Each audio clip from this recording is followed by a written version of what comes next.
इस वीडियो में हम बताने वाले हैं NSDL eKYC पैन किस तरीके से बनाते हैं। तो सबसे पहले हमें digipancard.in की वेबसाइट पे चले जाना है। यदि आप इसके यूज़र हैं तो यहाँ से आप digipancard.in वाली वेबसाइट पर क्लिक करेंगे और क्लिक करने के बाद यदि आप यूज़र नहीं हैं तो रजिस्टर बटन पर जाएंगे और यूज़र ऑलरेडी हैं तो लॉगिन करेंगे।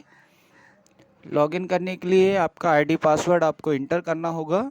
तो यहाँ पे हमारा ऑलरेडी अकाउंट है। यहाँ पे हम लॉगिन पर क्लिक करेंगे। लॉगिन पर क्लिक होने के बाद कुछ इस तरीके का डैशबोर्ड हमें दिखाई देगा।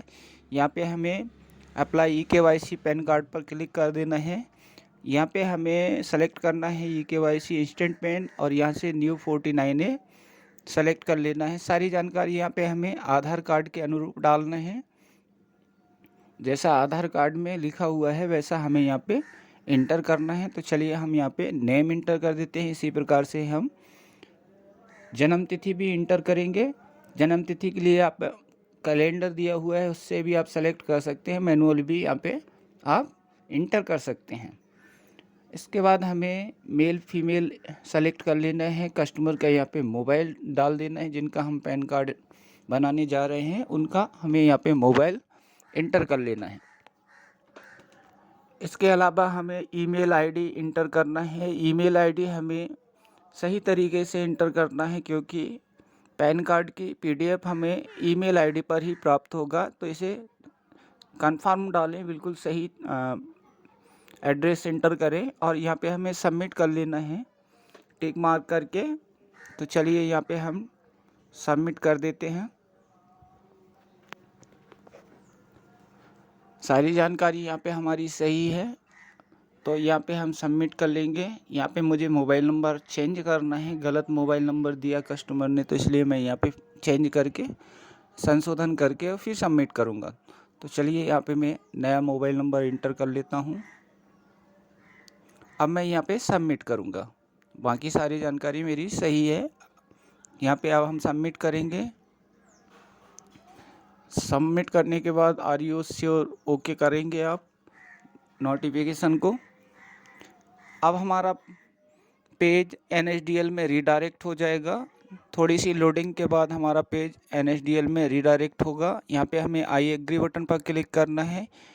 यहाँ पर यूज़र का ऑथेंटिकेशन होता है। यहाँ पे आपको जो भी यूज़र पैन कार्ड बना रहा है वो अपना मोबाइल नंबर डाल के OTP लेगा। नहीं होने पर रजिस्टर नाउ बटन पर क्लिक करके रजिस्ट्रेशन करेंगे। उसके लिए वीडियो के अंदर हमने डाल रखे हैं अपने लॉगिन के अंदर, आप चेक करेंगे।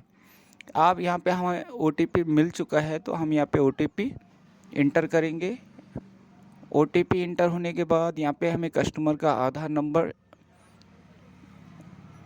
डाल देना है। यहाँ पे हमें आधार कार्ड से सारी जानकारी देना है। यहाँ पे एक एरर आता है FM 100 आधार ऑथेंटिकेशन फेल्ड। यदि आप यहाँ पे आधार के अनुरूप जानकारी नहीं इंटर करेंगे तो आपको वैसा एरर शो होगा। तो यहाँ पे आपको सही जानकारी देना है आधार के हिसाब से।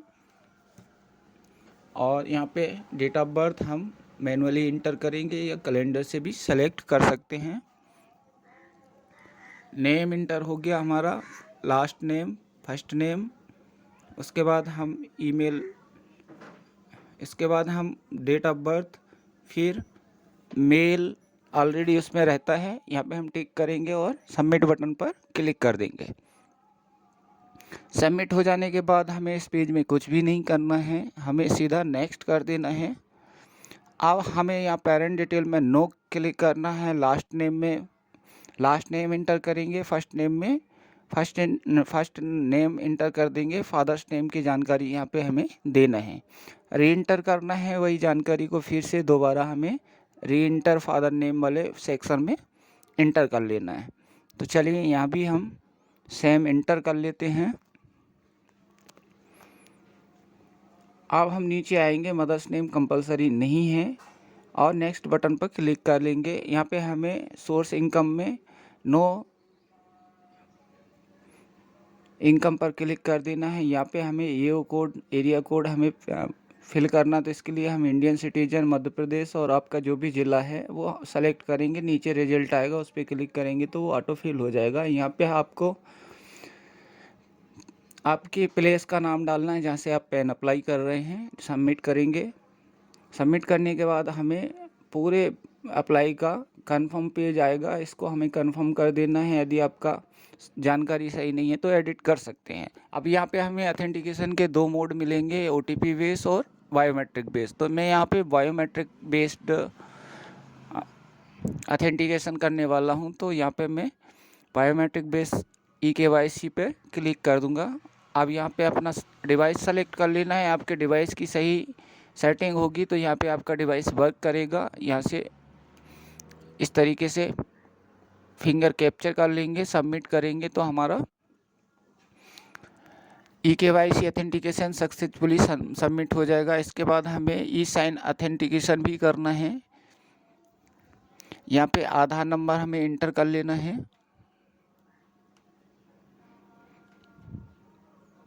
आधार नंबर इंटर कर सकते हैं, वर्चुअल आईडी भी यहाँ पे इंटर कर सकते हैं। आई बटन को क्लिक करके चेक भी कर सकते हैं। यहाँ पे हम अपना डिवाइस सेलेक्ट करेंगे, टिक मार्क करेंगे और कैप्चर बटन पर क्लिक करेंगे। जैसे ही हम ओके करेंगे तो हमारा डिवाइस का लाइट आ जाएगा। यहाँ पे हम फिंगर लेके कैप्चर कर लेंगे।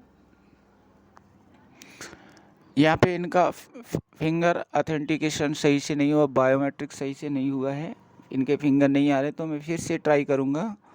यहाँ पे अधिकतम 3 अटेम्प्ट रहते हैं, आपको यहाँ पे 3 बार का मौका मिलेगा फिंगर कैप्चर करने के लिए।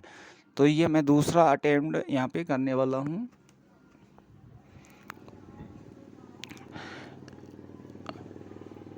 चलिए अब हम यहाँ से फिर से बायोमेट्रिक डिवाइस के माध्यम से फिंगर कैप्चर करेंगे, ओके कर देते हैं।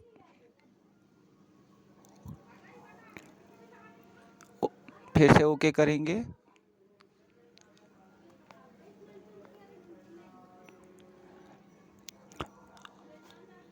ओके हो जाने के बाद हमें यहाँ पे थोड़ा सा वेट करना है। हमारा एंट्री पेज यहाँ पे आ जाएगा, एक स्लिप जनरेट होगा जिसे हम एक्नॉलेजमेंट बोलते हैं। एक्नॉलेजमेंट का एंट्री हमें यहाँ पे PDF के रूप में शो होगा। तो चलिए थोड़ा सा वेट करते हैं।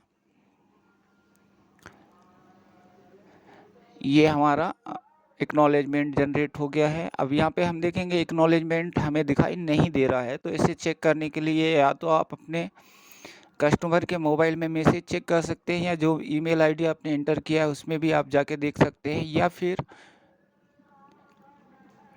लॉगिन आईडी में आप eKYC मैनेज में जाके NSDL हिस्ट्री में जाके चेक कर सकते हैं। यहाँ से स्टेटस चेक कर सकते हैं। यहाँ पे पेस्ट करके आप पैन का स्टेटस चेक कर लेंगे कि आपका पैन प्रोसेसिंग में है या जो भी स्टेटस है वो यहाँ पे शो हो जाएगा। धन्यवाद।